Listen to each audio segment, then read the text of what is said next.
Welcome to Croon Gist. If you are tired of watching bloggers whose mouths are constantly buffering, doing that annoying and like their brain is trying to connect to Wi-Fi, then you are finally landed on solid ground. The Gaisisno Palace is currently shaking with the vibration of a poison scandal. The great lion has publicly rejected Ebony's food during the sacred ritual, leaving her in total disgrace.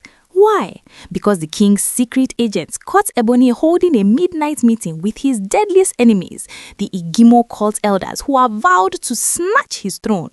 They call his chair a borrowed chair, and now Ebony is dining with them. Was the food a setup?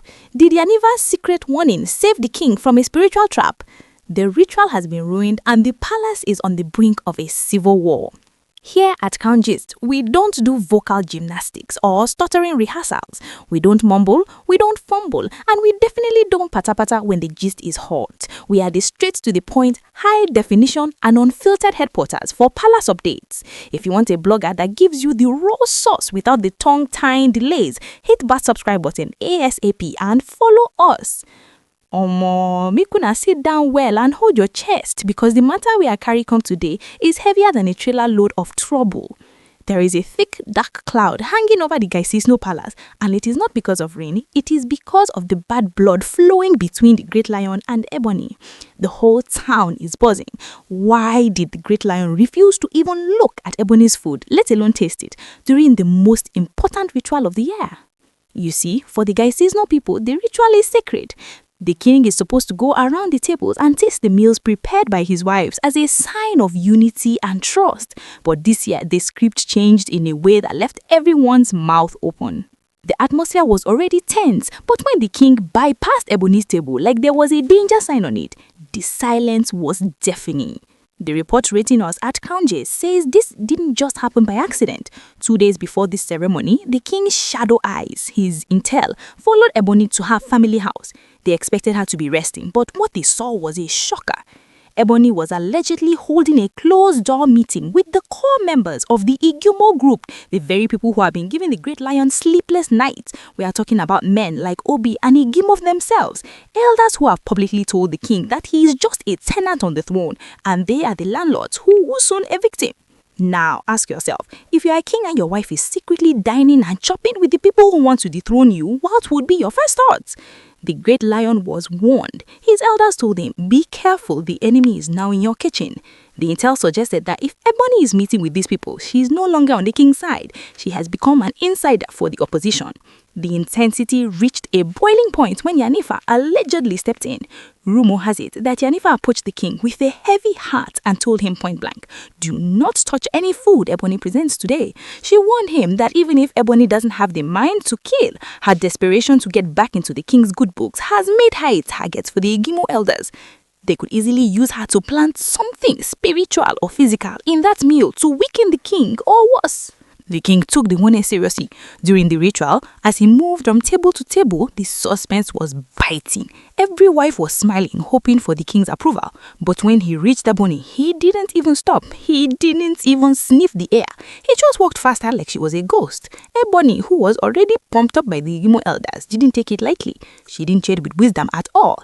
Instead, she exploded in rage. She allegedly scattered the food, broke the ritual pots, and ruined the entire opening of the ceremony.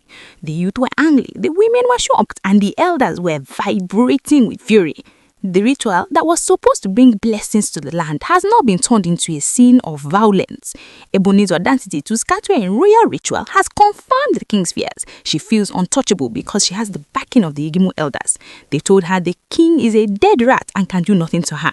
But the king has made his move. He has officially locked her out of his chambers. He told her, you can force me to stay in the same palace as you, but nobody can force me to eat your food or sleep in your bed. Oh yeah, make we enter the final buster because chapter 1 was hot, but chapter 2 is where the real pepper D. No time for that or Ellie Gagagogi stammering. Croon Gist is moving at full speed, giving you the raw, rugged and uncut truth as it's dropping. The full gist, chapter 2. The atmosphere in the palace right now is like a keg of gunpowder, waiting for one small match to blow it up. After the great lion publicly bypassed Ebony's food, the shame was too much for her to bear.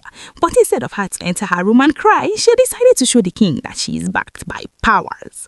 You see, those Igimo elders, the same ones who told the king that he is sitting on a borrowed chair, have allegedly filled Ebony's head with overconfidence. The report says that after the ritual was ruined, Ebony didn't just stop there. In the middle of the night, while the palace was supposed to be sleeping, there was a heavy commotion near the king's private chambers. Ebony allegedly tried to force her way in. She was shouting that she misses her husband, that she's still his wife, and no law can keep her away from his bed. But the king had already given a shoot-on-sight spiritual order. He told his guards and his inner circle, nobody enters this door until further notice. The suspense is biting because people are asking, is she going there to beg him, or is she going there to finish what the Igimo elder started? The intensity reached a new level when it was revealed that the king is no longer taking things lightly. He told the elders who were trying to settle the matter, you can't force me to be in this palace with her because of her people, but you cannot force me to be close to her. If I eat her food or enter her room, I am a dead man. The curiosity for the audience now is this: who is actually foiling and funding Ebony's camp? Because according to her, she knows nothing and she's just a victim. But we all know, say no group of people go just get up and start fighting for you for doing absolutely nothing for them.